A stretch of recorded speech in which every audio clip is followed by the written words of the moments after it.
강혜신의 오늘의 미국.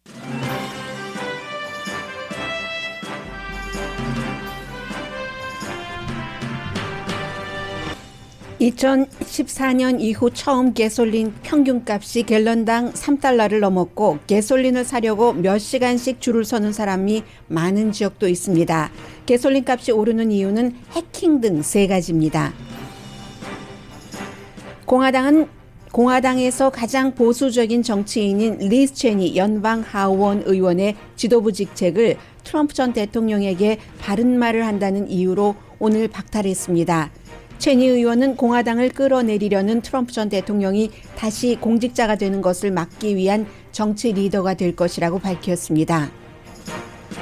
100명이 넘는 공화당 멤버들이 제3당 추진 계획을 내일 밝힐 예정입니다. 바이든 대통령은 취임 후 처음으로 민주당과 공화당 빅4 정치인들과 백악관에서 오늘 만납니다. 4월의 소비자 물가가 3월이나 1년 전과 비교할 때 큰 폭으로 올랐습니다. 달라스의 연방 파산 법원은 전국 총기협회의 파산 신청을 기각했습니다. 이로써 전국 총기협회를 해산시키려는 뉴욕 검사의 수사가 이어지게 됩니다. 영화 미나리의 후편과 같은 한인의 스토리가 LA타임즈에 실렸습니다.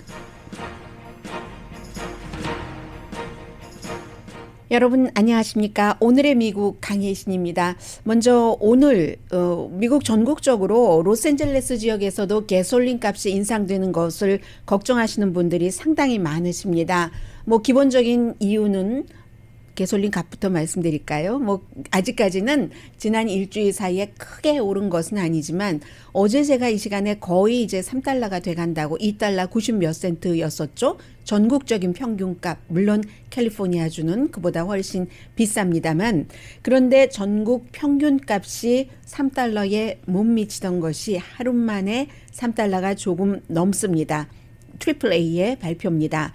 그래서 이제 1,000군데가 넘는 가솔린 스테이션, 미국 남부와 동부 지역에는 가솔린이 없다고, 아웃 오브 가솔린이라고 여러 가지 그 종이로 써서 붙인다던가 비닐봉지를 씌워 놓는다던가 하는 그런 곳들도 많았고, 또 사람들이 5시간 이상씩 줄을 서서 가솔린 주유를 한 그런 곳들도 많습니다. 그래서 세 가지 이유입니다. 첫 번째는 지난 주말에 발생한, 미국 정부는 러시아의 그 해킹팀이 한 것이다라고 얘기하고 러시아 정부는 그렇지 않다라고 부정하는 클로니컬 파이프라인, 동부 지역과 남부 지역, 텍사스까지 오죠. 5,500마일 그 파이프라인, 그 파이프요, 정유를 공급하는, 수송하는 그런 그 파이프라인 회사가 해킹을 당해서 이제 이 해커들이 돈을 내놓을래? 아니면 우리가 지금 갖고 있는, 당신 그 회사가 갖고 있는 것에 대한 그 소비자 정보요, 이런 것을 하나하나씩 유출시켜봐? 이런 지금 그 과정에서 어떤 형태로 이것이 마무리될지는 알 수 없으니까 사람들이 가솔린을 많이 사는 거죠. 그래서 기본적으로 아직까지도 메인 파이프라인은 재가동되지 않았습니다. 중간중간에는 재가동을 했어요. 이번 주말에 된다고 하지만 사람들이 돼봐야 되는 거지라고 생각을 하고, 가솔린은 일단 한 달에 한 번만 채워도 되는 분들도 전부 나가서 몇 시간씩 기다려서 가솔린을 채우는 겁니다. 해킹 그 자체의 이유라고도 볼 수 있고, 사람들의 두려움이라고도 볼 수 있는 겁니다. 이거 어떻게 될지 모르니까. 그러니까 오죽하면 서부에서도 전혀 상관이 없거든요. 서부 지역은 바로 콜로니얼 그 파이프라인, 그 회사로부터 공급받지 않습니다. 그런데도 불안한 거예요. 예를 들어 캘리포니아주 경우는, 캘리포니아는 가솔린 공급을 주 내부에서 전부 해결을 합니다. 지금 그 콜로니얼 파이프라인이 동부 어느 주부터 플로리다, 텍사스, 중간에 어디 일리노이, 시카고 이렇게 다녀가는 것과는 달리 파이프라인이 캘리포니아주는 캘리포니아주에서 모든 정유를 마치기 때문에 전혀 그 콜로니얼 파이프라인의 해킹과는 상관이 없는데도 사람들이 사는 거죠. 그럼 캘리포니아주는 왜 오르느냐고요? 여기에 이제 두 번째 이유가 있는 거죠. 첫 번째는 콜로니얼 해킹 회사래요. 콜로니얼 파이프라인 회사의 해킹. 두 번째는 그에 따른 두려움으로 인한 사재기. 그리고 세 번째는 사실은 계절적인 요인이기 때문에 여름철이 되면서 자연스럽게 가솔린의 소비가 늘어날 것을 매년 이맘때쯤 되면은 예상을 하죠. 그래서 몇 센트 정도 오르는 것 가지고는 걱정할 정도가 아닌데 사재기 때문에 이런 세 가지 때문에 지금 값이 오르고 있습니다. 그러니까 에너지부 장관이 제발 사재기 좀 하지 말아주세요 라고 경고했고, 또 때는 이때지 한철이지 하면서 실제와 상관없이 가솔린 값을 올리는 주유소가 있으면 알아서 하시오. 우리가 지켜보고 있습니다 하는 경고도 에너지부 장관이 지금 내렸고요. 그렇기 때문에 사실은 그 여름 시즌과 맞물려서는 가솔린 값뿐만이 아니라 모든 것이 올라서 인플레이션을 그 걱정을 하는 경우도 있고, 그래서 어제 주식값 많이 내려갔잖아요. 다우지수도. 채권은 올라가고 조금 안정하니까 그런 일들이 있다는 건 말씀드리고요. 그리고 이제 오늘 미국에서 역사적으로 그 중요한 것은 공화당 지도부의 리스 체니 의원을 버렸습니다. 드러지 리포트, 굉장히 보수적이지만 트럼프 전 대통령 임기 말기에 트럼프 전 대통령에게 반대했다 해서 트럼프 전 대통령도 거기 보지 마라, 드러지 리포트 보지 마라 라고 얘기를 했고, 저는 계속 드러지 리포트 팍스뉴스도 날마다 보고 있고요. 하루에 왜 날마다라고 얘기했냐면요, 하루에 딱 한 번 보고 끝나는 게 아니니까 끝도 없이 보니까. 그런데 드러지 리포트는요, 공화당이 체니를 쓰레기통에 버려버렸다.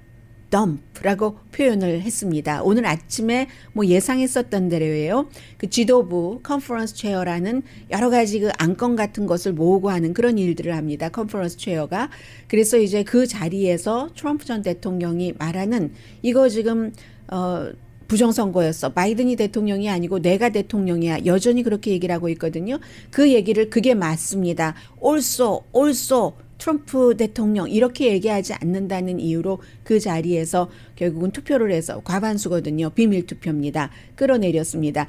비밀 투표인데도 불구하고 이제 그에게 찬성을 했다는 것은 그 하원의 지도자인 케빈 맥카티가 그렇게 하기를 원했고, 대강 보면 알잖아요. 표수 나오면 지도부는 이거 이 사람이 찬성했어? 나의 뜻대로. 분명히 이 사람이 반대했어 하면 그 하원의 지도자로서 찬성한 의원, 반대한 의원에게 어떠한 영향력을 미칠 수 있는 게 있습니다. 그래서 이 경우는 비밀 투표라고 해도 뭐 기명 투표나 마찬가지가 되는 거고요. 오픈 투표나 마찬가지가 되는 거고요. 그래서 절차는 지금부터 어떻게 할 것인가, 이 자리를 바로 뉴욕이 지역구인 그 스탠파닉 의원으로 채울 것인가. 오늘 잇따른 투표는 없었고요. 며칠 더 걸릴 수도 있고요. 반대하는 사람도 워낙에 많기 때문에.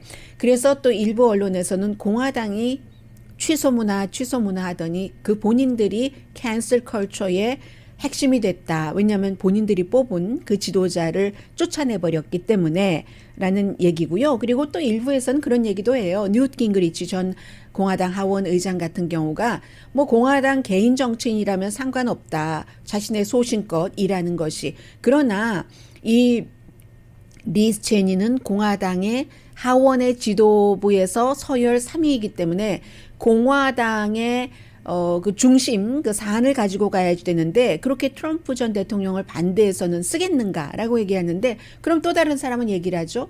공화당의 중요한 정책이 헌법 수호와 법 질서를 지키는 것, 리스 체니가. 그리고 공화당의 그럼 중요한 것은 합법적인 선거를 불법적인 선거라고 해야지 되는가, 이런 또 반박도 있기는 있습니다. 그래서 아무튼 그런 일이고요. 체니가 자신의 입장을 오늘 아침에 이런 얘기를 했습니다. 유난히 그 옷차림도 아주 그 좀 밝게 하고요. 어제도 연설을 했지만 어제 연설 말고 오늘 아침에 본인은 이제 앞으로 트럼프 전 대통령이 대통령이라든가 어떠한 형태로든 공화당의 리더가 되지 않게 하는데 나의 모든 노력을 하는 정치 피겨가 되겠다. political figure라고 했지 그 politician이라고 하지 않았습니다. 왜냐하면 이제 선거를 해서 지도부 3위 자리는 지금 공화당에 의해서 박탈됐지만 와이오밍주의 하원 의원 자리도 떨어질 확률도 높거든요. 그렇기 때문에 political figure, 자신이 트럼프 전 대통령의 행보를 막는 그런 political 정치 리더가 될 것이라고 얘기를 했습니다. 기자들이 I will do everything I can to ensure that the former president never again gets anywhere near the Oval Office. We have seen the danger with his language. We have seen his lack of commitment and dedication to the Constitution. And I think it's very important that we make sure whomever we elect. 네, 누가 선택이 되든지 간에 헌법을 준수하는 것 그런 것에 대해서 make sure 한다고 얘기를 했는데 그에 비해서 트럼프 전 대통령은 그의 위험한 말 그리고 헌법 소홀을 위험하게 하는 것 법 질서를 파괴하는 것을 봐서 알기 때문에 나의 모든 노력을 그가 다시는 그 대통령 자리에 들어오지 못하도록 하는데 최선을 다하겠다고 했고요. 그리고 기자들이 여러 질문을 했는데 질문에 대한 답은 일관적입니다. 딕 체니의 딸인 리스 체니 의원의 얘기입니다. Party is in a place that we've got to bring it back from, and we've got to get back to a position where we are a party that can fight for conservative principles, that can fight for substance. We cannot be dragged backward by the very dangerous lies of a former president. Thank you. 네, 그 아주 위험하고 거짓을 많이 주장을 하는 그런 그 트럼프 전 대통령에 끌려가는 것이 아니라 그가 많이 끌어내렸던 공화당을 다시 back to the position, 공화당의 원칙인 보수에 기본하는 그런 것을 하는 것, 그 일을 본인은 하겠다라고 얘기를 했습니다. 그러니까 앞으로 이제 그 강연도 많이 하고 다니고요. 오늘 그 워싱턴 포스트가 보도하는 것을 보니까 인터뷰도 많이 하겠죠. 사실은 그 트럼프 전 대통령이 되기 전에 팍스뉴스에서 인터뷰 굉장히 많이 얘기를 하면서 과거 그 오바마 전 대통령을 비난하고 소수인종 권리, 종교 권리, 무슬림 비난하고 하는 그런 분위기를 만들었기 때문에 트럼프라는 괴물이 탄생을 했다. 리스 체니 등의 도움으로 라고 잡지 애틀란틱이 보도를 했는데 그렇게 해서 만들어진 괴물에 의해서 본인이 이제 그 자리에서 떨려나게 됐습니다. 입장이 이제 그 괴물을 본인이 끌어내리겠다 하는 것이 리스 체니의 입장이었고요. 오늘 아침에 끌어내려진 뒤에 인터뷰를 하기 전에 어제 마지막으로 동료들에게 의회에서 연설을 했습니다. 그런데 그 같은 동료들이요, 그 하원 의원들이 이 연설을 들으면서 의회 의사당에서 그 야유를 하더군요. 그 동료가 그 자리에서 뭐 거의 그 지도부 자리로는 마지막 연설을 하는데 야유를 부하고 지난 주말에 있었던 그 밀 럼니의 연설에 대해서 사람들이 야유했던 것과 같은 똑같은 지지난주이군요. 똑같은 그런 야유를 했는데 리스 체니는 어제도 오늘은 더 밝은 푸른빛 옷, 어제는 조금 짙은 푸른색 빛의 옷을 입고 공화당과 민주주의를 끌어내리려는 트럼프 전 대통령의 십자군 전쟁과 같은 그 같은 전쟁을 가만히 뒤에 앉아서 지켜보고만 있거나 그런 전쟁에 대해서 침묵하거나 하지 않겠다. 나는 포기하지 않는다. 법과 질서를 지킨다는 공화당의 가장 중요한 원칙인 그런 얘기를 했고요. 의사당 폭력을 조장한 당시 대통령, 그의 의사당이 그렇게 폭력당하는데 왜냐하면 그가 대통령이고 그 아래 정치인들이 있는 의사당이었기 때문에 그리고 지금도 계속 선거에 대해서 거짓 주장을 뿌리는데 어찌 가만히 앉아서 뒷짐만 지고 지켜보고 있으랴 이렇게 얘기를 했고요.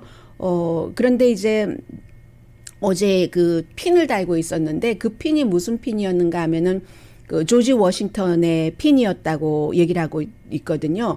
저는 뭐 자세히는 그 작아서 보지 못했습니다만은 옆에서 취재를 한 기자들이 조지 워싱턴의 핀이었다는 거예요. 미국의 초대 대통령이었죠.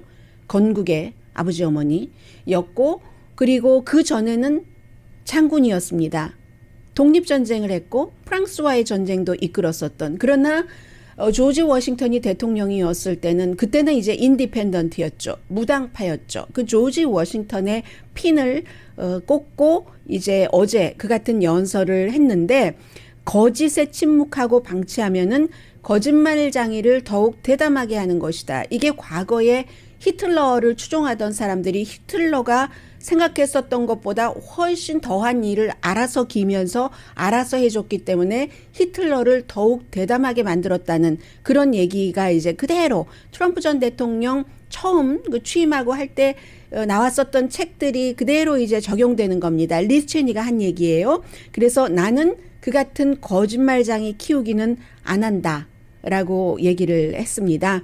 그 체니의 그 친구 전에 정치인이기도 했어요. 이 버지니아주에서 일을 했었던 그런 그 정치인이 하는 얘기가 아마 리즈 체니 내 친구 리즈 체니는 소수당의 권력 서열 하원에서 제3위인 그 자리를 갖기 위해서 영혼을 팔지는 않겠다는 뜻이다라고 얘기를 했는데 그런 것을 너무 늦게 했다라고 지적하는 사람들도 있고요. 그래서 지금 뉴욕이 지역구인 앨리스 스테파닉 의원에 대해서도 반대하는 그 정치인들이 많아요. 텍사스의 뭐 누구누구 정치인, 공화당 정치인 등등이 너무 트럼프 전 대통령을 1월 6일 의사당 사건 이후에 보호하기 이전에는 너무 온건했다, 모더레이트했다라고 하고 또 트럼프 전 대통령의 정책에 반대를 많이 했기 때문에요. 73%만 찬성을 했었기 때문에 그런 것들, 그래서 그런 사람을 지도자로 놓으려고 하는 케빈 맥카티를 비난을 하는 공화당 하원 의원도 있습니다. 칩 로이라는 텍사스주의 하원 의원이에요. 그 케빈 맥카티는 왜 그러겠어요? 트럼프 전 대통령이 바로 이 그 의원을 좋아하니까 그렇고, 그리고 이 의원은 텍사스 의원이요. 칩 로이 의원은 리즈 체니도 비난을 합니다. 아니 그 에너지 같은 것을 서열 3위의 그런 그 지도자로서의 임무에 다 쏟아붓지 않고 트럼프를 공격하는 데 쏟아붓는다 하면서 아마 리즈 체니는 이 사람은 공화당 지도부도 마음에 안 들고 본인이 공화당 하원 의원이지만 리즈 체니도 마음에 안 드는 거예요. 리즈 체니도 공화당 지도부이기도 했고요. 어제까지 리즈 체니는 계산한 것 같다. 본인이 마치 공화당의 순교자가 되는 양 뭐 이런 표현을 하고 있습니다. 아무튼 저는 연설 중에 그 같은 그 동료 의원이 마지막 연설을 하는데 야유하는 공화당 그 소리가 굉장히 그 나쁜 의미로 인상적이었습니다. 좀 서글프기도 하고요. 그냥 어차피 자리 떨려나가는 사람이니까 하나의 의견으로 들어줬으면 더 멋지지 않았을까 하는 생각도 드는데 어쨌든 내일은 그 또 탑뉴스가 100명이 넘는 공화당 그 정치인들이 선출된 정치인도 있고요. 지금 이름을 밝히지 않고 있어요. 주도하는 사람이. 이제 제3당 창당을 얘기하는 그런 이제 서명을 하면서 어떠한 발표를 하는 것 같습니다. 그래서 이 사람들의 이유는 음모론과 분열과 폭정 같은 것을 지지하는 공화당에 우리는 더 이상 머무를 수 없다라는 얘기인데 마일스 테일러라고 이름은 기억하시지 못하지만 그 사람이 한 일은 기억하시는 분이 많으실 겁니다. 뉴욕타임즈의 트럼프 전 대통령의 나는 공화당 행정부 내부의 저항 세력이다라고 하면서 어피니언을 써서 트럼프 전 대통령의 행정부가 백악관이 어떻게 돌아가고 있는가 많은 비난을 했고 그리고 나중에는 그게 나였다고 책을 썼었죠. 지난해 뭐 10월인가 비난하는 책을 썼었던 그런데 이제 이 사람이 국토안보부 당시 그 장관의 일을 도왔었던 사람으로 것으로 알려졌고 이 사람이 지금 주도를 해서요. 누구누구다는 쇼가 열리기 전에 그 내용을 다 발표하지 않는 것처럼 발표하지 않지만 미국에는 또 기자들이 있잖아요. 로이터 통신이 보도한 것 보니까 펜실베니아의 뭐 팀 리치 전 주지사라든가 또 뉴저지의 크리스틴 타드 윗먼이라는 공화당 주지사 등등이 포함됐고 뭐 대사라든가 또 공화당 그 장관이요. 또 주정부 차원에서의 공화당 리더들도 아무튼 100명이 넘는 사람이 이런 그 공화당은 더 이상은 아니다 하는 것에 서명을 하고 내일 발표를 한답니다.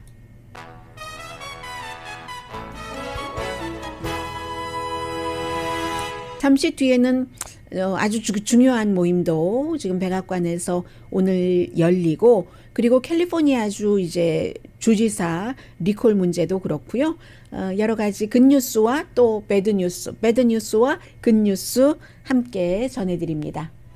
라디오 서울 방송 오늘의 미국 듣고 계십니다. 항상 방송하다 보면은요, 그 가장 중요한 말씀을 놓치고 안 드릴 때가 있는데, 제가 오늘 아침에 앞부분에 그 최니 의원의 자리 박탈을 길게 여러분들께 전해드린 이유는 이겁니다. 오늘 그 공화당이 최니 자리를 빼앗음으로 인해서 앞으로 어떻게 나가겠다는 공화당의 방향을 보여준 거죠. 트럼프 전 대통령과 같이 간다는 것이고, 이 최니는 과거의 공화당의 그 개념을 지키겠다, 원칙을 지키겠다는 것이고, 그러니까 제3의 세력들은 어차피 지금 보니까 트럼프의 힘이 너무 강하게 공화당에 트럼프 DNA가 들어가서 이제는 그 수습이 안 될 것 같으니까 뭐 미치 매코넬이 아니라 그 케빈 맥카티처럼 내년 선거에서 이겨서 내가 하원 의장 자리를 해보자, 그런 사람들은 내버려 두고 제3당을 만들어 보자, 이런 생각들을 하고 있고요. 그런 부분에 대해서 하원과는 달리 영향을 조금 선거에 대해서 덜 받고, 그리고 또 뭐 원래도 그 트럼프 전 대통령과는 굉장히 노선이 달랐던 밋 romney 공화당 연방 상원의원 같은 경우는 이런 트윗을 했습니다. 리스 체니를 쫓아낸다고 해서 리더십 자리에서만 쫓겨나는 겁니다. 이제 그대로 있지만 내년에 2년 하원 임기가 2년이기 때문에 예비 선거를 치러야지 되잖아요. 공화당에서 아마 다른 후보가 리스 체니를 이길 확률이 아주 높겠죠. 그러면 maybe 리스 체니는 그럼 민주당 의원을 위해서 선거 유세를 해야지 되나요? 모르겠어요. 그때 가봐야지 되고, 굉장히 인간적으로도 재밌는 스토리가 나올 것 같은데, 이 밋 romney는 리스 체니를 리더십 자리에서 쫓겨났다고 해서 공화당이 단 하나의 유권자 표도 더 얻지 못할 것이다. won't. GOP one additional voter. voters가 아니에요. one additional voter도 얻지 못할 것이다. but will. 우리가 많은 표를 잃어버릴 것이다. 그렇게 될지 그렇게 되지 않을지 뭐 이것은 두고 봐야지 않은 일이고요. 바이든 대통령은 오늘 4명의 아주 중요한 사람을 백악관에서 만났는데, 이 만남도 저는 제일 포커스가 가는 사람은 케빈 맥카티입니다. 지금까지 뭐 민주당 나름, 공화당 따로, 또 민주당과 공화당 또 함께 백악관에서 대통령이 초대를 해서 만난 적은 있습니다. 그러나 오늘처럼 공화당에서 가장 위치가 높은 2명, 민주당에서 가장 위치가 높은 2명을 한꺼번에 백악관에서 초대해서 만나는 것은 바이든 대통령으로서는 처음입니다. 바이든이 민주당의 낸시 펠로시 하원 의장, 척 슈머 상원 원내대표, 공화당의 케빈 맥카티 하원 대표, 그리고 미치 매코넬 공화당 상원 원내대표 4사람인데 민주당 2사람들하고는 지금 잘 맞고 있고요. 아무리 그 대통령이 같은 당이라 할지라도 미국에서는 뭐 어느 나라나 마찬가지긴 합니다만은 좀 그 도수가 다르죠. 미국에서는 대통령과 그 당 지도부가 좀 껄끄러울 때도 있어요. 의견이 다르기 때문에. 그런데 지금은 아주 잘 가고 있고, 그리고 공화당 상원 원내대표인 미치 매코넬도 뭐 지금 계속 신호를 보내주고 있잖아요. 본인이 지역구인 켄터키의 인터뷰에서 이제 뭐 기간 산업도 뭐 어느 정도까지는 조금 더 융통성 있게 액수를 높일 수 있다고 했는데, 제가 주목하고 있는 것은 케빈 맥카티입니다. 케빈 맥카티가 주도를 해서 이 리스 체니를 하원 지도부에서 내쫓았는데, 그게 바로 이유 자체가 바이든이 대통령이다 하는 것을 부정하는 거잖아요. 트럼프가 지금도 대통령이다 하는 그 주장, 큰 명제 아래 리스 체니를 쫓겨낸 거잖아요. 그러면 당신 대통령 아닙니다 하고 만나는 거예요. 이 케빈 맥카티는 속으로는 대통령이라고 생각하겠죠. 그러나 권력 때문에 그렇게 되는 건데, 그래서 이 오늘 만나는 네 사람 가운데서 세 사람과 바이든 대통령은 사이가 좋고 케빈 맥카티하고는 콜드할 수밖에 없는 이런 입장에서 만나기 때문에 이슈가 무엇이든지 간에 그 분위기가 상당히 궁금합니다. 이슈 자체는 기간 산업이지만 이렇게 만난다는 자체로도 중요하죠. 왜냐하면 이렇게 네 사람이 대통령과 함께 만났었던 게 언제냐면 2019년 9월달 이후에는 없었습니다. 선거는 2020년에 치러졌는데 선거 치러지기 1년도 더한 기간 동안에 트럼프 전 대통령이 공화당 민주당 지도부, 특히 민주당 지도부를 만나지를 않았어요. 나중에는 미치 매코넬도 만나지 않았었고, 그렇기 때문에 2019년 10월 이후니까 지금 1년하고도 몇 개월 만에 처음으로 백악관에서 공화 민주 양당의 지도자들이 대통령과 만나는 일이기 때문에 이게 중요하고요. 그리고 또 이런 것도 달라진 리더십이죠.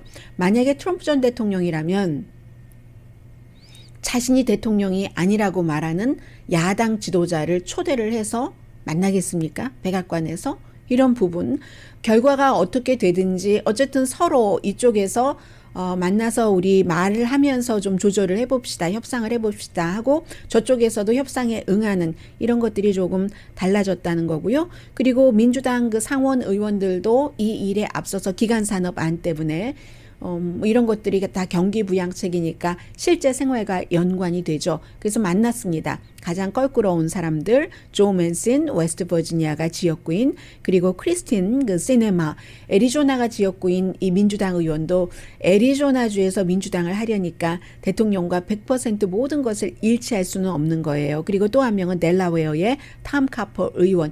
어려운 그런 관계가 어려운 이슈로서 그런 사람들을 초대를 해서 대통령이 만나는 겁니다. 네, 지금 백악관의 모습이 보여지고 있네요. 마스크를 낀 채 바이든 대통령이 낸시 펠로시 하원 의장도 있고요. 그 자리에 지금 보니까 사진만 일단 나왔는데 카멀라 해리스 부통령도 동석을 했네요. 카멀라 해리스 부통령은 중요한 자리에 뭐 당연히 부통령이니까 많이 동석하기도 하고 오늘도 동석을 했네요. 그리고 민주당 의원들만 따로 만난 것이 아니라 공화당 의원들도 내일 만날 예정입니다. 상원 의원이요. 그 셀비 모어, 카피톨, 웨스트 버지니아가 지역구인 굉장히 공화당색이잖아요. 내일 또 만날 예정인데 플랜 A가 2조 4천억 달러 규모의 기간 산업, 뭐 여러 가지 사람들을 도와주는 것도 있어요. 지금 공화당에서는 기간 산업이면 물체, 보이는 다리, 철도 이런 것에 관한 것만 해라. 우린 그런 거면 하겠다 하는 것이고 대통령은 사람이 연관되는 것까지도 다 기간 산업이다라고 얘기를 하는 것이고 여론은 현재 공화당조차도 대통령 쪽에 가깝고 왜냐하면 본인들에게 실제적으로 돈이 들어가는 것이 있기 때문에요. 그래서 이게 플랜입니다. 이 플랜 A입니다. A를 이렇게 해서 이게 실패를 하면 플랜 B가 있어요. 바이든 대통령은. 그 플랜 B는 공화당이 거부를 하면은 이렇게 노력은 해봤지만 민주당만으로 가는 방법을 택하겠다. 이게 민주당이 그나마 50표, 50대 50 상원에서 갖고 그 카멀라 해리스가 부통령이 상원 의장 자격으로 한 표를 행사할 수 있기 때문에 일어나는 일이고 그리고 이것도 힘든 거예요. 이제 민주당이 그렇게 하기 위해서도 조 맨싱이라든가 아니면 애리조나주의 상원 의원 같은 사람들을 필요로 하니까 미리 만나두는 거죠. 미리 만나놓고 오늘 공화당 의원들까지 초대를 하는 겁니다. 나 이러이러한 카드가 있는데 공화당이 말이에요. 내가 이렇게 취임하고 나서 하는 일이 대체적으로 여론이 좋아하는 것인데 계속 반대만 한다고 하는 그런 그 비난을 받고 가시겠습니까? 아니면 좀 협조해 주시겠어요? 저도 많이 양보하죠. 이런 식으로 협상을 하는 겁니다. 그리고 이제 캘리포니아주에서는 앞으로 이 이슈가 조금 다가올 것이기 때문에 제가 자세히는 말씀드리지 않고 이제 좀 친숙해지셨으면 하는 의미에서 말씀을 드립니다. CNN 방송과 캘리포니아주의 주지사가 소환됐을 때 이제 선거에 나가서 공화당으로서 내가 주지사가 되고 싶다 하는 가장 잘 알려진 사람이죠. 가장 잘 알려져도 여론조사에 보면 한 6% 이 정도밖에 안 나와요. 그만큼 사람들이 별로 관심도 없고 올림픽 육상 선수로 잘 알려진 브루스 제너 그때는 우리가 브루스 제너라고 알고 있었죠. 그리고 이제 리얼리티 쇼, 그 트럼프 전 대통령처럼 그렇게 해서 이제 굉장히 인지도가 높아진 케이틀린 제너. 왜냐하면 이름을 바꿨어요. 남자가 육상 선수로 올림픽 선수인데 성전환 수술을 하고 여자로 이름을 바꿨기 때문에 이제 she라고 얘기를 해야지 됩니다.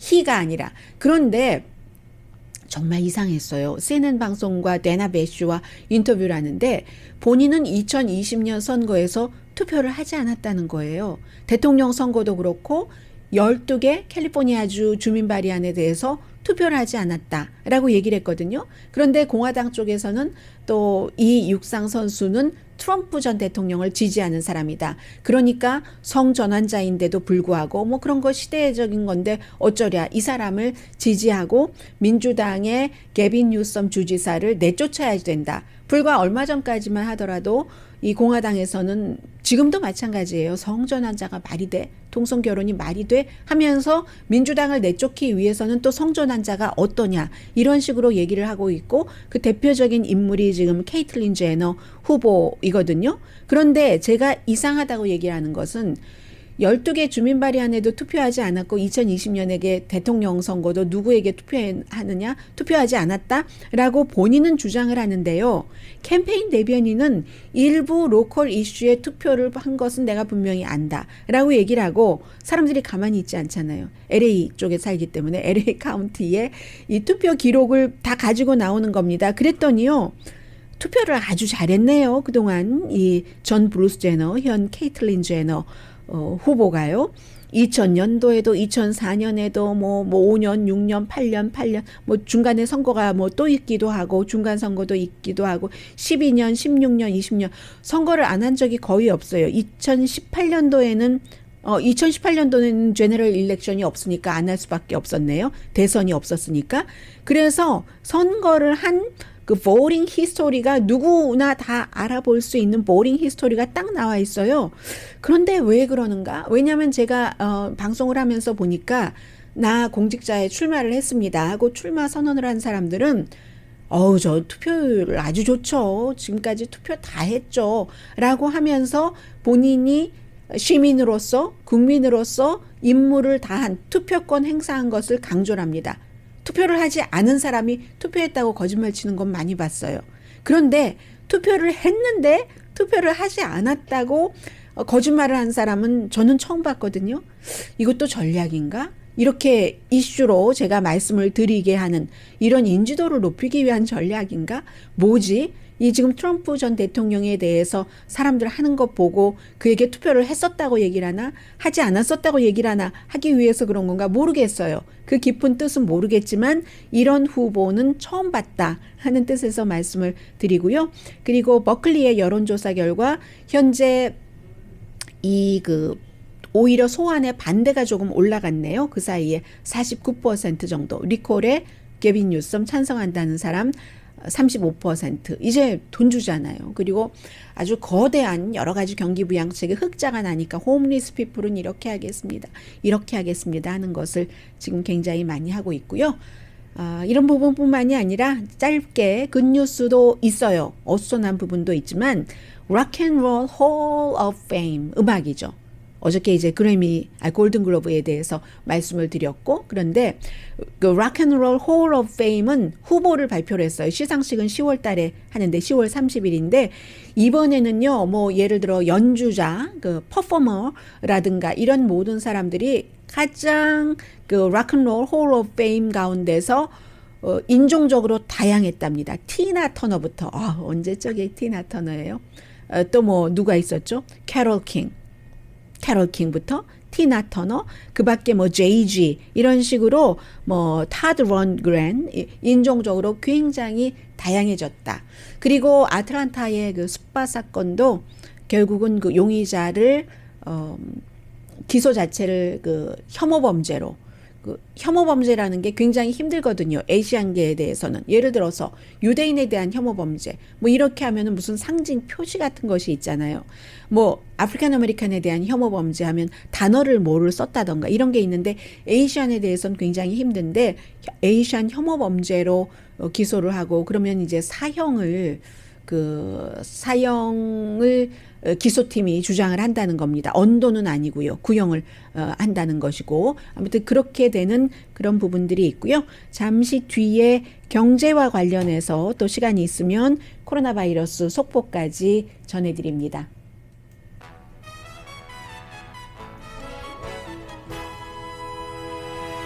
라디오 서울 방송 오늘의 미국 듣고 계십니다. 소비자 물가가 지난달에 비해서는 4월 달에 0.8%, 지난해 4월 달에 비해서는 4.2%가 늘어났다고 하거든요. 그래서 2008년 여름 이후에 이 정도의 폭으로 소비자 물가가 오른 것은 가장 높다라고 하는데 뭐 상품 서비스 전부예요. 옷, 그로서리 요즘 마켓에 가면은 별로 본 것 같지도 않은데 비싸졌어요. 한국 마켓, 미국 마켓 다 마찬가지입니다. 어떤 때는 그 트레이더조가 예를 들어 두 브랜드를 같이 비교를 하자면 홀푸드보다 굉장히 싸잖아요. 전에는 사고 나서도 어머 생각보다 싸네 했는데 이제 생각보다 비싸네 이렇게 하게 되는 그런 상태고 식당 음식값도 올랐고요. 뭐 레크리에이셔널 그런 활동 자동차 값도 당연히 올랐습니다. 그런데도 불구하고 지금 연방준비제도는 현재의 이런 그 정책을 당분간은 바꾸지 않겠다라고 얘기를 했어요. 뭐 이유가 여러 가지가 있겠지만 이제 팬데믹 이후에 사람들의 그 활동이 활발해지는데 기본적으로는 최악의 상황은 지나갔다는 것이 분명하게 경제 활동으로 지금 보여지고 있습니다. 그리고 달라스의 연방 파산 법원이 전국 총기협회가 파산을 하려고 신청을 했어요. 이걸 기각을 했습니다. 기각한 이유가 동기가 불순해. 순수하지가 않아. 파산한다는 것은 돈이 없어서 파산을 하는 거잖아요. 뭐 소송당하고 뭐 이럴 때 쓰고 하는 그런 것들 등등. 그런데 이건 돈이 있으면서도 돈 놔두고 파산을 한다라고 얘기를 하면서 뉴욕 검사의 민사소송 같은 것을 피하기 위해서 그랬다는 거예요. 비영리 기구로 돼 있는데 이 그 전국 총기협회가요.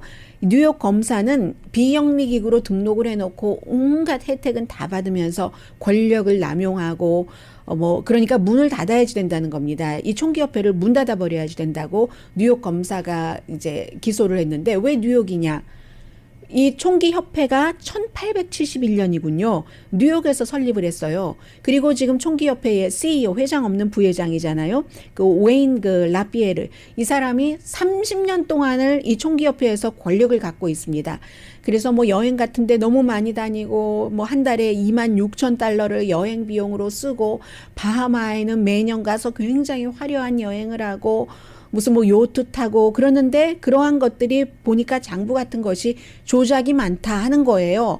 그래서 이제 뉴욕 검사가 그런 일을 하니까 우리는 돈 없다 하고 파산을 해서 이 그 뉴욕 검사의 소송 자체를 어떻게 하면 조금 뉴욕처럼 그 총기협회에 터프하지 않은 텍사스로 가져가 보나 뭐 이런 여러 가지 생각을 했었는데 텍사스에 있는 달라스에 있는 연방 파산 법원이 일단 이거 안 받아줬기 때문에 결국은 뉴욕 검사의 그 수사가 계속 되는 거거든요. 총기협회가 세금 안 내면서 그렇게 개인 비행기 타고 다니고 뭐 베케이션을 화려하게 하고 목적지도 숨기고 뭐 인보이스도 조작하고 했다는 그런 증거들을 지금 뉴욕 검사가 갖고 있는 거예요. 그래서 이제 총기협회는 이게 중요한 거죠. 일반 사람들에게는 총기협회가 해산되기가 쉽지 않겠지만 지금 그 뉴욕의 검사가는 이런 곳은 없는 게 낫다. 라고 그것을 목표로 지금 하고 있는 것인데 총기협회가 처음에 1871년이라고 말씀드렸죠. 그때는 모든 협회들이 처음에 만들어질 때는 정말로 목적도 완전히 순수하고 좋고 사람들을 돕고 총기를 훈련을 시키고 하는 건데 총기협회의 지난해 2019년 수입이 얼마였냐면요. 비영리 재단인데 2,900억 달러 수입이 있었어요. 멤버가 500만 명 이상 되니까 그 멤버십 피만 해도 굉장히 많잖아요. 그러니까 총기협회 뭐 총기 제조회사들은 또 다 협회일 테고 멤버고 할 테니까 그런 데서는 총기를 제조하는 회사는 목적이 무슨 뭐 누구를 방어하고 하는 게 아니잖아요. 목적은 총 많이 팔아서 어떤 총이든지 총과 총알을 많이 팔아서 돈 버는 거죠. 그게 총기협회의 멤버죠. 해서 수입이 1년에 2억 9,100만 달러나 있었는데도 불구하고 파산한다? No way! 하고 그렇게 해서 아니 그 CEO가 30년 동안 그 자리에 있으면서 뭐 화려한 여행이나 다녀? 이거 없애버려야지 돼. 지금 문제가 이렇게 된 거고 더 큰 그림으로 보면은 총격 사건 이런 것과 결국은 연관이 된 거고요.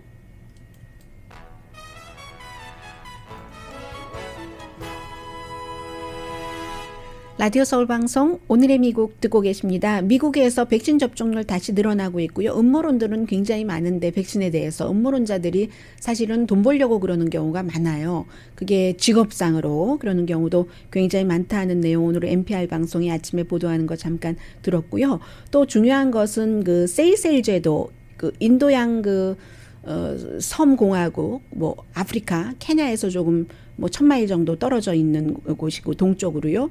이곳이 백신 접종률이 가장 높거든요. 인구의 67%가 백신 접종을 받았는데 최근에 다시 코로나 바이러스가 늘어나서 걱정한다는 겁니다. 그런데 어느 백신 접종을 받았는가? 중국이요. 그 시노팜이라는 중국 백신 접종을 받았기 때문에 이 백신이 효과가 없나? 지금 이런 얘기도 있고요. 그런데 증상은 좀 마일드하다고 얘기를 합니다.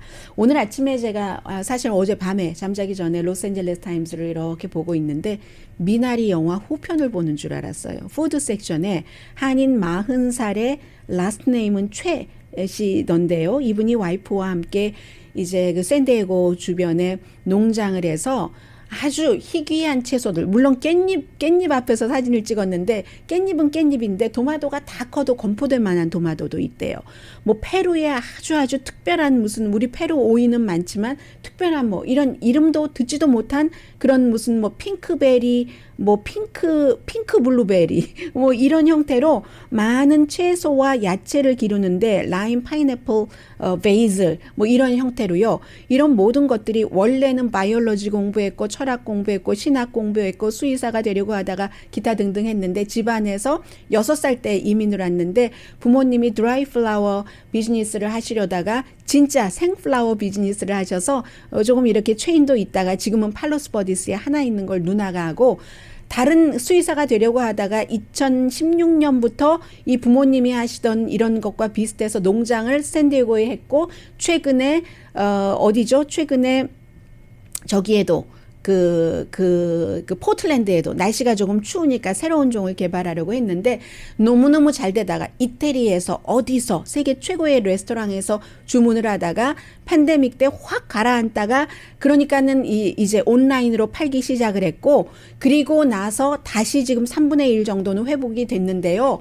어려운 점이 있지만 상품을 만들기 전에 팔 수가 없으니까 많은 그 도전과 이 창작 같은 것을 해본다는 얘기예요. 그래서 이제 그런 또 여기까지밖에 전해드리지도 못하고 정말 속상해서요. 그런데 이 농장 이름은 딸과 강아지 이름을 따서 그러니까 상상과 창의와 현실이 같이 가는 거예요. 강혜신이었습니다.